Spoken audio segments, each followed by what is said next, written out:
It's February 13th, 11 p.m., and somewhere right now, someone is panicking because they forgot to make Valentine's Day perfect. Not because they don't care, but because somehow love has a deadline.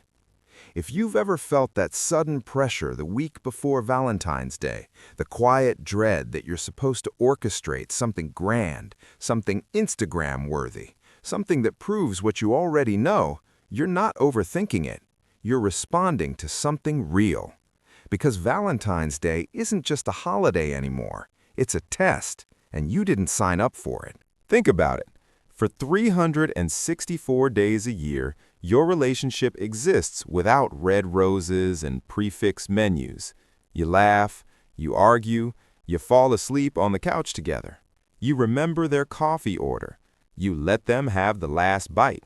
Those moments, the unglamorous, unrehearsed ones, those are the proof, not February 14th. But every year, the holiday rolls around and suddenly love gets graded.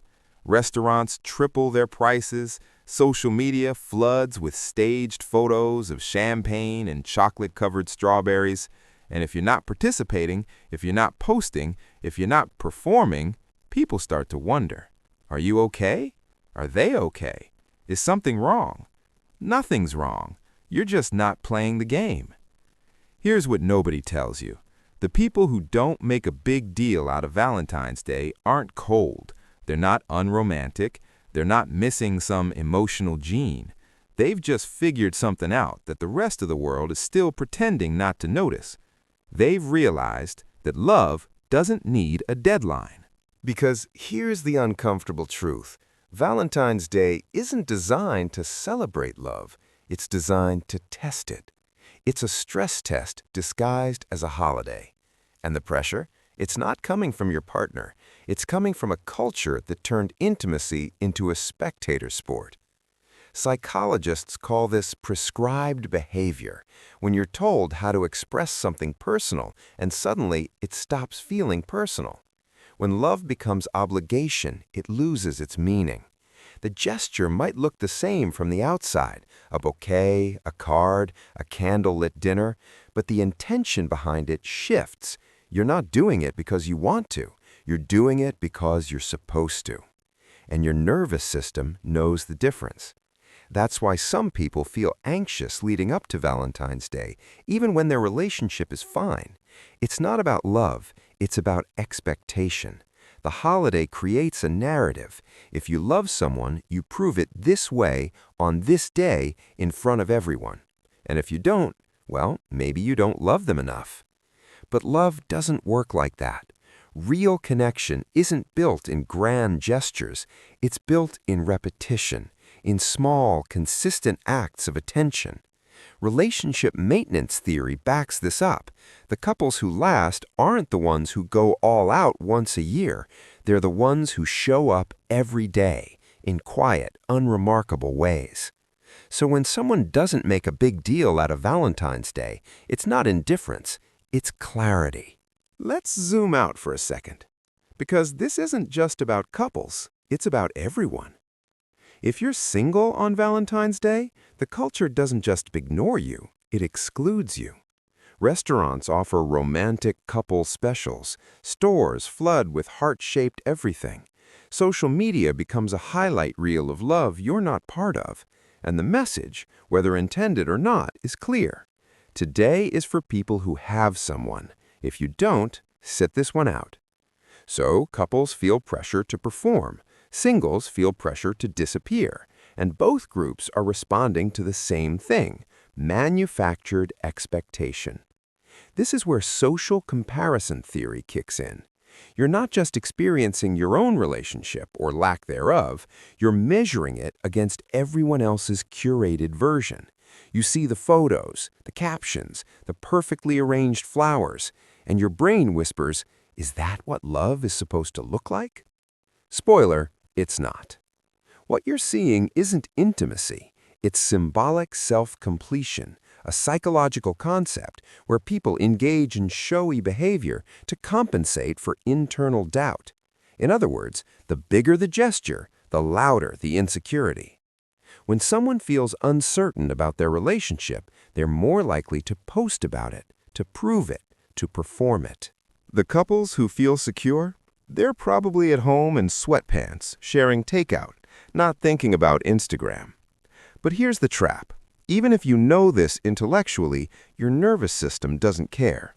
You still feel the pull, the anxiety, the vague sense that maybe you should be doing more, posting more, feeling more. Because the holiday doesn't just create pressure, it amplifies it.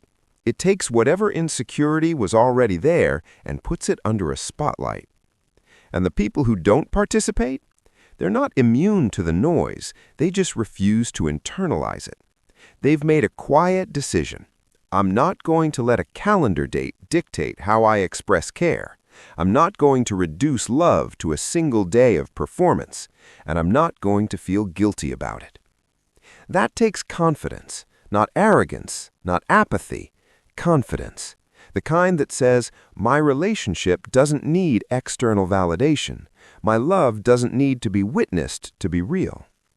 And that's what makes people uncomfortable, because in a world where everything is curated, shared, and compared, opting out feels like rebellion. It raises questions. It disrupts the script. But maybe that's the point. Maybe the most romantic thing you can do is refuse to perform, to let your love exist outside of expectations, trends, and pressure, to choose presence over spectacle, to say, I don't need February 14th to remind me to care about you. I do that already, every day, in ways that don't fit in an Instagram square. And if that's not enough for someone, if they need the flowers and the reservation and the public display, that's not about love. That's about image. So what does this mean practically? It means you get to opt out, not of love, not of appreciation, but of the pressure. If Valentine's Day feels meaningful to you, if you genuinely enjoy it, go ahead. Plan the dinner, buy the flowers, make it special. But do it because you want to, not because you're afraid of what it means if you don't. And if it doesn't resonate, if the whole thing feels forced or hollow or performative, you're allowed to skip it. You're allowed to treat February 14th like any other Thursday.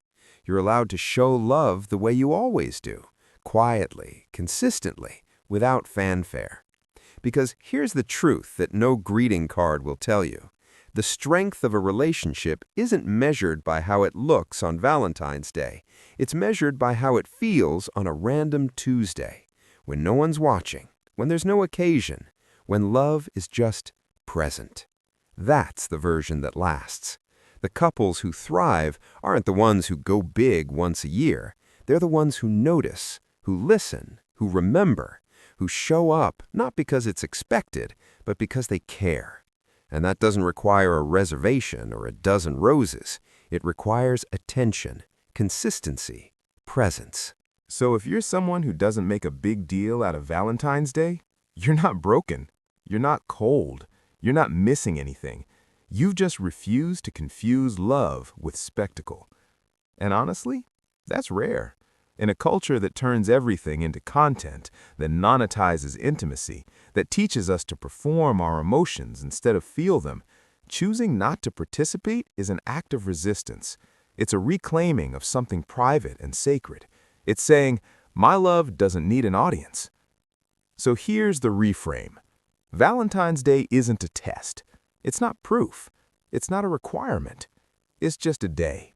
One day in a long string of days that actually matter more. And if you've built a relationship on those other days, the boring ones, the hard ones, the quiet ones, you've already done the work.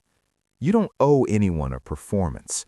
And if someone tries to make you feel guilty for not participating, ask yourself, are they upset because you're not doing enough, or because your calm makes them question why they feel so pressured? If love only feels special once a year, it isn't special. It's scheduled, and you deserve better than that. So do what feels true. Ignore what doesn't, and remember, the people who love you don't need a holiday to prove it. They already know.